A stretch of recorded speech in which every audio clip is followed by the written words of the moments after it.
আর একটা মশলার কথা বলে দিই, কারণ আমার বিষয় হলো শিক্ষা। ফতুয়া দিতে আসেনি ভাই, আমার শ্রদ্ধেয় দুইজন যোগ্য আলিম স্টেজে বসে আছেন। আজ থেকে নিয়ে 10 বছর 15 বছর আগে দেখবেন আমার গ্রামে, আপনার গ্রামে, আপনার সমাজে যে বাচ্চাটা মারপেট থেকে যখন হয়েছে 7 মাস 8 মাস পর, ছেলেটা কিন্তু কান্দেনি।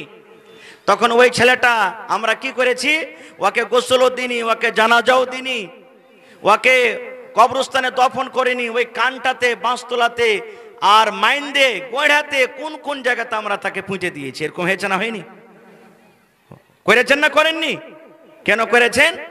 যে আরে এই ছেলেটা যে হয়েছে তো কান্দিনি, মরা হয়েছে মারপেট থেকে, মরা ছেলে হয়েছে, তার জানাজা কম করে পড়বি, পড়তে হবে না খুব।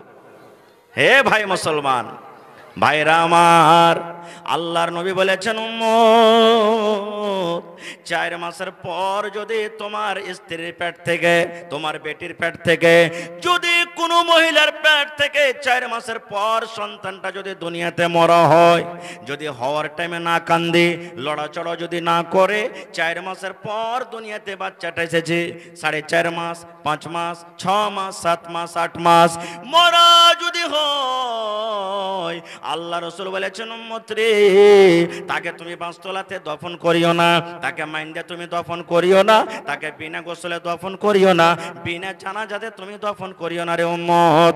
4 মাসের পর তোমার ওই বাচ্চাটা যদি দুনিয়াতে আসে, মরা হয়তো গেল না, কান্না কাটা করতে গেল, ওই ছেলেটাকে তুমি গোসল দাও, তাকে কাফন পরিয়ে দাও, আর তার জানাজার নামাজ পড়ে এরকম মুসলমানকে যেমন কবরস্থানে তুমি মাটি দাও, এরকম ভাবে তুমি তার জানাজা পড়ে কবরস্থানে তাকে মাটি দাও। কারণ দুনিয়াতে এসেছে মরা হয়ে।